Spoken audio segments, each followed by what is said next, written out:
Joined up here with head coach Steve Sarkisian from Texas, quarterback Quinn Ewers, DB Jade Barron, and linebacker Jalen Ford. We'll begin with an opening statement from Coach Sarkisian, and then we got one microphone that we have to pass around. So please just raise your hand, and we'll get to you as soon as we can. Okay, I think first of all, hard-fought game. Tip my cap to Oklahoma. That was a nice win for them to battle back at the end the way that they did. I think one thing I never question about our group and these guys here is their fight, their resiliency, and they absolutely displayed that today when we didn't play our best football today. We turned the ball over 3 times. We didn't create any turnovers. We had 9 penalties, which was very uncharacteristic for us. 1 of 3 in the red area. And in the end, I think they had 5 sacks or something. And so, and then, our inability to corral the quarterback and his legs really hurt us there, scrambling, especially in the second half. So that was not our best football. But in the end, not playing our best football, the connectivity that these guys have with one another, their fight, their resiliency gave us an opportunity to take the lead late. We just couldn't finish the game. So, the promising thing is I know we can play better than we played today, and we will. But we need to coach better. We need to play better than we did today. And we got to take it one game at a time moving forward now. So proud of the guys, proud of the way they battled and competed. But we need to play better football if we want to be the team that I know we're capable of being. Once again, raise your hands and we'll get a wireless mic around for you.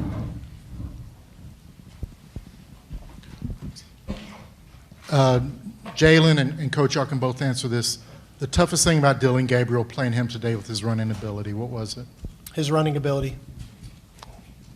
I think for him, just extending the plays, being able to, if his reads weren't there, able to use his legs and then find somebody open. I think he did a good job of that, especially going down there, towards the end of the game. He was able to extend the play with his legs, and he just made good plays.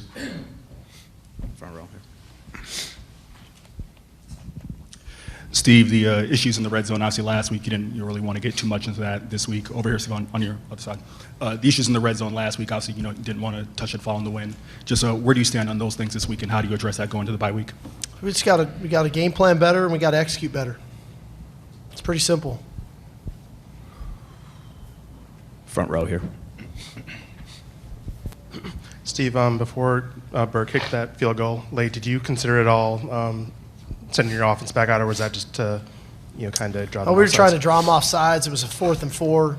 If we could draw them off and steal a first down right there, that was the attempt. But if you have an opportunity to take a lead in a tie game with a minute and 20 seconds to go, you got to take that opportunity. And we did. It was a heck of a kick, good execution.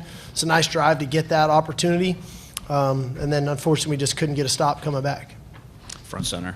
Steve, you had the fake punt early. You went for it on 4th down 3 times in the first half. Was that a product of being down early, or was that something that you were kind of thinking about going into the game that you would? No, that was part of the plan.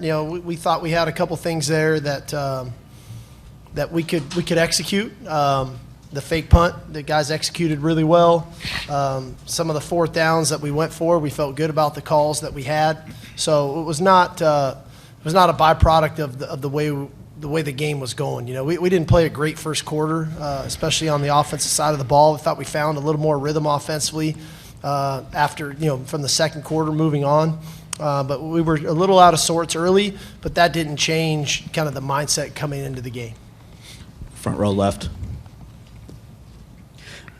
Steve, you said you didn't play your best football today. Do you feel like there's any real reason for that, or just Oklahoma just played that well today? No, some of it was a little frustrating because it was just out of character for us, and that's the hard part as a coach, that I have to drill back down into of how do I make sure that I have our guys, really ready to go play. And I felt really good about it. I really did. And these guys will tell you, I told them the same thing. But that's the life of a competitor and a football team. When you're not at your best, can you find a way to win? And like I said, I thought our guys showed a lot of fight and grit and resiliency to put ourselves in position to win a game when we weren't at our best against a good football team. And we did that. And so I was really proud of them for that. I was proud of their ability to fight back when we weren't playing great, when the game was kind of slanted. We were kind of playing uphill there for a while. And to get all the way back to have the lead the way that we did, that took a lot of resiliency from this group, and I credit them a lot for that. Second row on the right. For Jade and Jalen, after you guys got that late field goal, what was going through your mind, and how disappointing is it for what you gave up, not only on that last drive, but throughout this game as a defense? Jalen, go first, please. Yeah, so we got the field goal. In my head, I was telling the guys on the sideline, let's go get a stop. We knew they needed to either kick a field goal or score a touchdown. So I think my mentality was just, try to make a play. And then, after seeing that they did get a touchdown, I think for me, after the game is just kind of, I was out there, I think, every snap of the game. So for me, just analyzing what I could have done myself, to go out there and contribute to help us, change the tide and, end up winning the game. So, all I can do now is just look back and get better with the rest of my guys. We kicked the field goal, and in my head, I'm like, this is the moment you live for.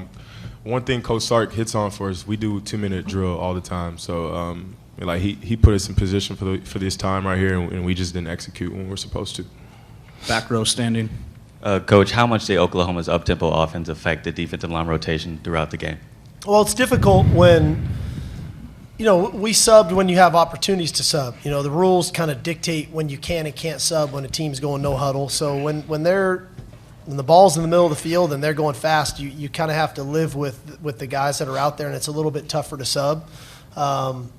We got some subs done, which was good for us. But I don't, really that wasn't so much of the issue. Was kind of some of the execution of our pass rush lanes, which in the end, when you let any quarterback go forward in the pocket when you're in coverage for that long and then have the ability to run, it's difficult. We didn't do a great job of forcing him lateral and building a wall inside.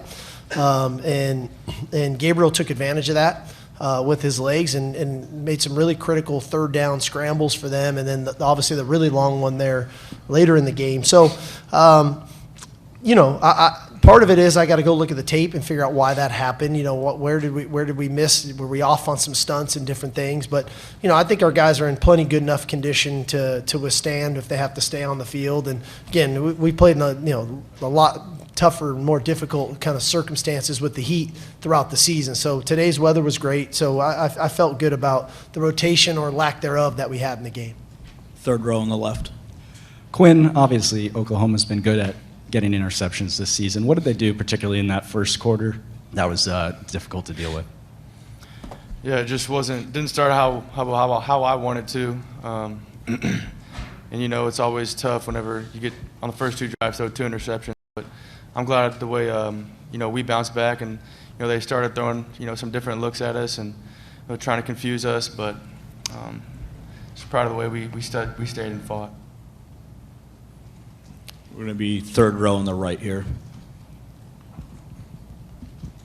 Quinn, on that last drive that you had, it looked like the plan was to score a touchdown, right? And then when did that change to kind of putting yourself in field goal position, especially that third down play, fourth down play? Yeah, we were trying to go down and score, obviously, and to continue to run the clock out, so we had the ball last. And then ultimately it didn't work out like that. So, we got a lot of faith in our field goal unit, and they went out and, kept the game rolling. Front row center. Yeah, Steve, you dominated the fourth quarter. Their defense looked tired. Their offense didn't do much. Then the last, whatever it was, 75 seconds, all of a sudden they came alive. Any explanation for the way the energy part of the game seemed to switch? Yeah, no, I think that, momentum is a delicate thing, and when you have momentum, it's great. And it can take a couple plays, and literally they hit 2 passes to start that drive, and they were already across the 50. And so they felt the momentum swung quickly in their favor. And, they made a couple throws and a couple catches, broke a couple tackles, and then they get the pass interference call down there, right about the 5 or 6 yard line. The momentum swung that quickly. They were in their crowd area and the things of that nature. So that was unfortunate because we had the momentum. It was a difficult deal. To go back to Quinn's question, because it's kind of not fair to ask him that when he's not calling it and he's on the field. So we were trying to go score. We were trying to make sure we had the last possession. The second down call there, we had called an RPO, and we were blocking the run. Quinn was getting ready to throw an RPO, and the guy came off and made the sack. So at that point, it put us in a 3rd and long. A 3rd and long with like about a minute and something left, and I wanted to ensure we were in good field goal range, because if I throw a pass there and it doesn't work out, now we're out of field goal range, and ultimately to get the lead and to try to win the game, that's what we're trying to do. So we ran the ball there on 3rd down, and we got to 4th and 4. And then you got to make that decision, and to get a lead was what we tried to do. We tried to draw them off to see if that could keep us on the field. It didn't work, and then we kicked the field goal. So the mindset shifted on one play, really. I think all along was we're going to finish the game with the ball in our possession. Whether we score, whether we kick a field goal, whatever it looks like, we were going to end the game with our possession. We got a little off kilter there after 2nd down. Front room center again. Quinn, last year you guys scored 49 and could have scored a whole lot more. What was different about this Oklahoma defense, and did it surprise you, the remarkable improvement from last year to this? Yeah, I mean, each team each year is going to be different, obviously, and I think this year they got a lot more confidence in themselves. And they had some guys back that weren't able to play last year. But it's hard to look back on last year. When we're focused on this year. But yeah, I mean, they were a better defense than last year, obviously. Back row on the left.